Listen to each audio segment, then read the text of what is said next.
Buenos días, buenas tardes o buenas noches, dependiendo la hora en la que estén viendo este video tutorial. Le habla su profesor Jesús Mejía. Continuando con esta serie de videos educativos y del área de tecnología y con nuestro curso de sistemas operativos, en el día de hoy vamos a trabajar el capítulo número 9 que corresponde a lo que es virtualización y computación en las nubes. Recordándole que los 8 capítulos anteriores, incluyendo el pasado, que es interbloqueos, ya lo tienen en la descripción de este video. Y disculpe que este no es el capítulo número 9, este es el capítulo número 7. Lo que pasa es que se fue el número 9 acá. Este es el número 7 porque el número 6 fue interbloqueos. Este curso tiene un total de 10 capítulos que lo van a tener todos colgados en la plataforma. Entonces, iniciamos de una vez con el capítulo que es virtualización y computación en las nubes. Iniciamos con lo que es la virtualización. Dice que la virtualización permite que una sola computadora aloje varias máquinas o varias computadoras virtuales o máquinas virtuales independientes, denominadas, les repito, máquinas virtuales o VM, como se les suele abreviar, que comparten el hardware de la computadora o se le denomina host a la computadora principal donde están instaladas las máquinas virtuales. El software de virtualización separa el hardware físico real de las instancias de las máquinas virtuales. La imagen de una máquina virtual se puede guardar como un archivo y luego volver a iniciarse. Es decir, que nosotros las máquinas virtuales que nosotros creamos las podemos guardar como un archivo y podemos andar con ellas en una memoria USB para utilizarla cuando nosotros queramos. Lo único que vamos a tener en cuenta es que debemos instalar el hipervisor que vayamos a utilizar. Y tenemos que la virtualización es la base que admite la computación en las nubes, que lo vamos a ver más adelante. La computación en las nubes separa las aplicaciones del hardware y los proveedores de servicios como Amazon Web Service poseen y administran lo que es infraestructura. Entonces tenemos acá que tenemos lo que son los servidores tradicionales, que son lo que nosotros utilizamos con un equipo físico, donde necesita tener lo que es una buena capacidad de memoria RAM, una buena capacidad de CPU y una buena capacidad de procesador para que pueda, vamos a decir, trabajar. Acá tenemos lo que es la virtualización de los servidores. Ustedes saben que para tener servidores físicos necesitamos los recursos que les mencioné anteriormente, pero para tener los servidores virtuales es mucho más fácil. Y por ende la mayoría de empresas están optando por tener lo que son servidores de manera virtuales, porque se ahorran lo que es costo y se ahorran también lo que es dinero de contratar un personal que administre lo que son esos servidores. Con una sola persona que tú tengas va a administrar tanto los servidores físicos como los servidores virtuales. Dice que la virtualización de servidores aprovecha los recursos inactivos para reducir el número de servidores requeridos. Se utiliza un programa denominado Hypervisor para administrar los recursos de la computadora y de las diversas máquinas virtuales. Proporciona a las máquinas virtuales accesos al hardware en las máquinas físicas como la CPU, la memoria, controladores de discos, entre otros. Cada máquina virtual ejecuta un sistema operativo completo y separado que lo vamos a ver más adelante. ¿Cuáles son las ventajas? Bueno, mejor uso de los recursos, se requiere menos espacio, se consume menos energía, reducción de los costos, aprovisionamiento más rápido, tiempo de actividad maximizado y recuperación tras un desastre. Estas son algunas de las ventajas que ofrece tener un servidor virtual. Entonces, vamos con lo que es la virtualización del lado del cliente.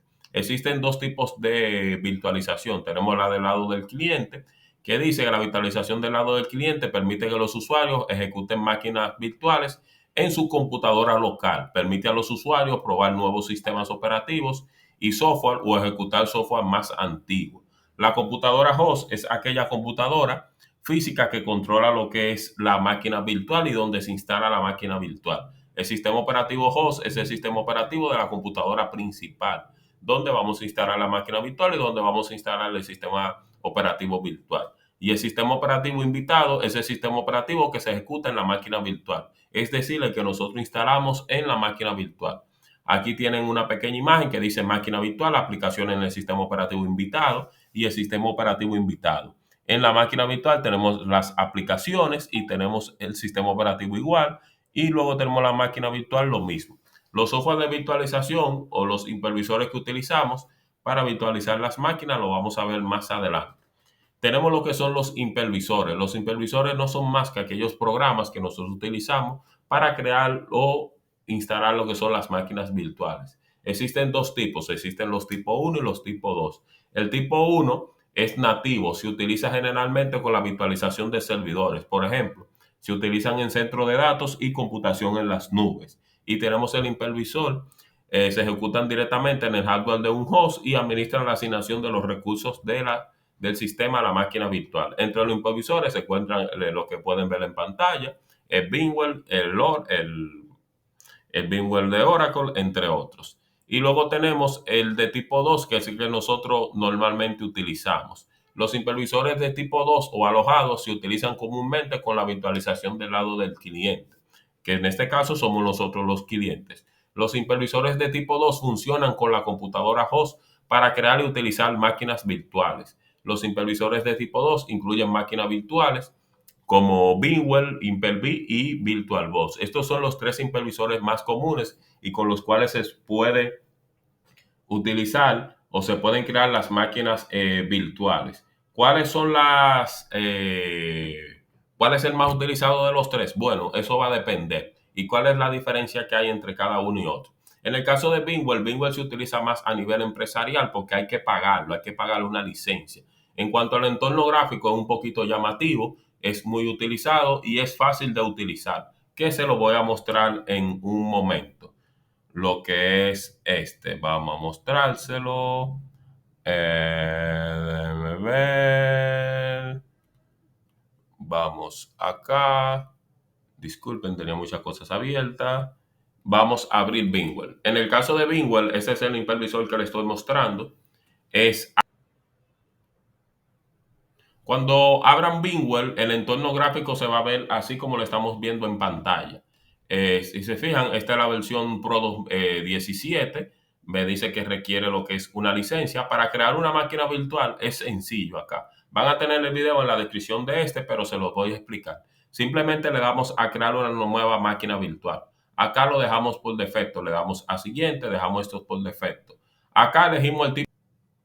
Acá elegimos el tipo de sistema operativo que vamos a instalar. Si vamos a instalar Windows, si vamos a instalar Linux, entre otros. En este caso vamos a elegir Windows. Elegimos Windows de 10 de 64 bits. Es importante que verifiquen cuál es la arquitectura de su computador o de su procesador. Para eso nos vamos a este equipo, clic derecho, le damos a propiedades. Aquí en propiedades te va a decir la arquitectura. Mi sistema operativo es de 64 bits. Por ende, el que debo instalar o que debo configurar acá es de 64 bits. Entonces, dejo esto por defecto, le doy a siguiente. Acá ponemos el nombre de la máquina. Puede ser el nombre de ustedes. Acá es donde se guarda. Si ustedes quieren cambiar la ubicación de donde se va a guardar, lo pueden hacer a través de esta opción. Le damos a siguiente. Acá elegimos la cantidad de disco duro. Siempre es recomendable 40 gigas dependiendo del disco duro y lo que ustedes vayan a realizar. Si se fijan, yo no le puse la cantidad de memoria RAM.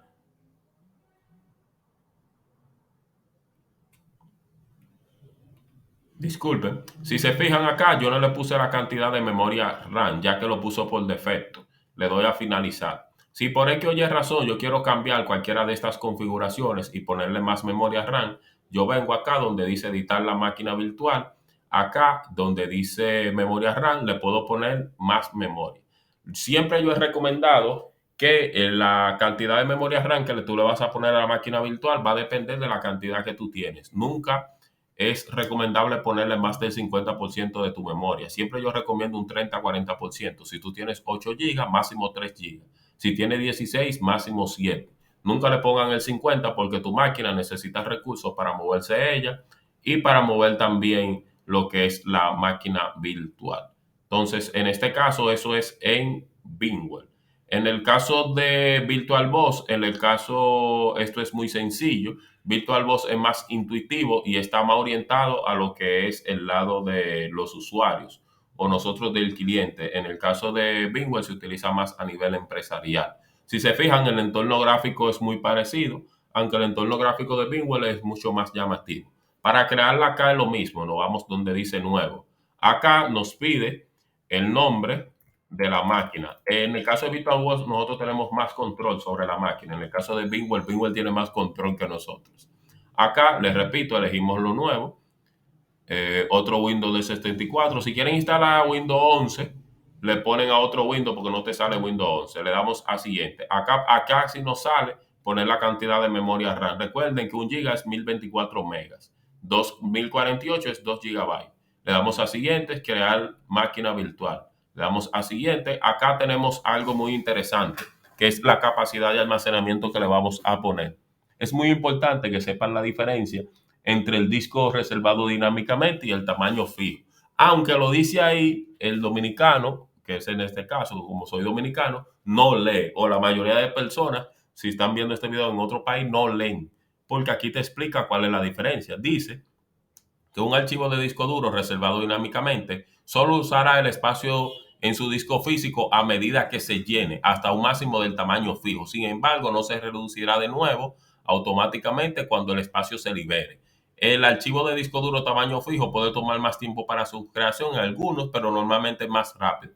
¿A qué se refiere? Cuando le dice reservado, es que te va a reservar de tu capacidad de disco duro los 40 gigas, pero no te lo va a quitar de una vez de tu disco duro. Es decir, de acá no te va a quitar los 40 gigas, sino según vaya consumiendo te lo va a ir quitando hasta el tamaño fijo, que van a ser los 40 gigas. Si lo ponemos en tamaño fijo, te va a quitar los 40 gigas de una vez.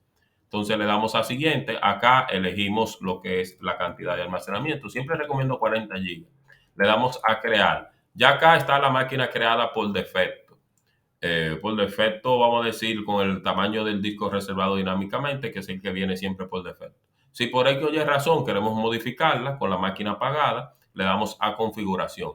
Acá en configuración podemos ir modificando lo que queramos. El orden de arranque del sistema, la pantalla, la opción que dice habilitar la aceleración 3D, se utiliza es para trabajar programas como Photoshop, entre otros. El almacenamiento, por acá es que se busca la imagen ISO, pero eso lo vamos a ver más adelante. Y ustedes tienen un video también en la descripción de de cómo hacer todo eso. En el caso de audio, en el caso de red. Acá dice que vamos a tener un adaptador de red. En el caso de NAT, en palabras simples, quiere decir que si mi máquina tiene internet, mi máquina principal, la máquina virtual también. Si tú quieres que tu máquina virtual no tenga internet, tú le puedes decir no conectado. Si quieres agregarle más adaptadores, vienes acá y los habilitas. ¿Cuáles son los adaptadores? Estos que nosotros tenemos por acá. Entramos a Run o ejecutar, ponen este comando nspa.cpl, le dan a aceptar y aquí le salen estos adaptadores. Si se fijan, yo tengo un adaptador de VirtualBox y tengo dos adaptadores de VMware, que son los que nos permiten conectarnos a nosotros a través del cableado, las máquinas virtuales y a través de Wi-Fi. En el caso de Bluetooth no me sale porque tengo el Bluetooth apagado. Si lo activo, me va a salir el Bluetooth automáticamente acá. A esos adaptadores es que se refiere. Y así es como nosotros creamos una máquina virtual en VirtualBox. En el caso de Hyper-V, Hyper-V fue un hipervisor creado por la empresa de Microsoft para virtualizar sus servidores.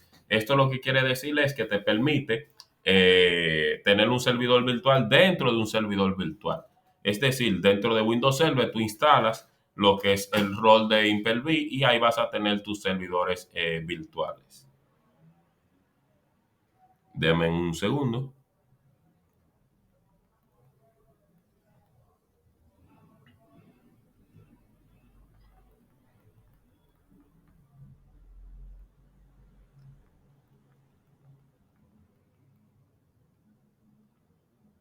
Entonces, continuamos con lo que son los requisitos para crear una máquina virtual. Acá te da los requisitos de VMware, pero son básicamente los mismos para VirtualBox Hyper-V. Aquí te da lo de Hyper-V, pero son los mismos para VMware, VirtualBox y entre otros. Acá te da los requisitos para instalar lo que es Windows 10, aunque ya yo le dije algunos requisitos.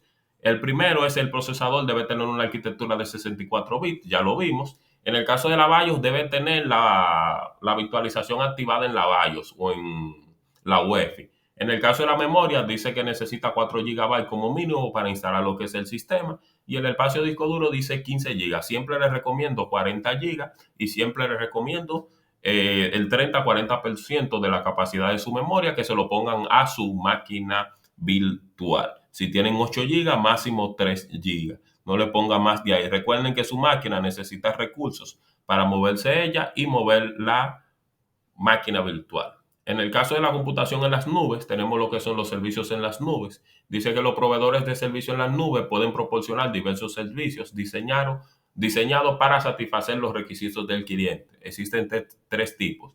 Tenemos software como servicios, que son SaaS, tenemos plataformas como servicios, que son PaaS, y tenemos infraestructura como servicio, que es IaaS. Los proveedores de servicios en la nube han extendido el modelo de IaaS para también proporcionar TI como servicios.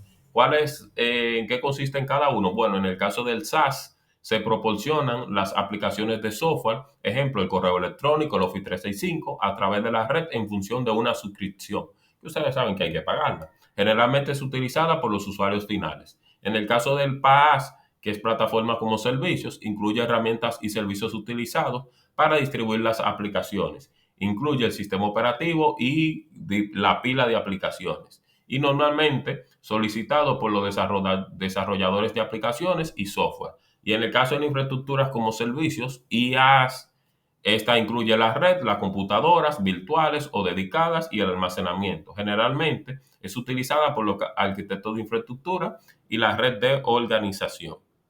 Entonces, tenemos con algunas de las características de lo que es la computación en las nubes. Tenemos a pedido, autoservicio, rápida elasticidad, agrupamiento de los recursos, servicios medidos y amplio acceso a lo que es la red. Y este sería todo por el capítulo de hoy. Fue sumamente sencillo. Recuerden que cada una de estas prácticas, aunque yo le hice algunas en vivo acá, la van a tener en la descripción de este video. Y más adelante trabajaremos lo que es el capítulo número 8. No olviden suscribirse, darle like, activar la campana y dejarme aquí en los comentarios cuáles videos quieren que les realice.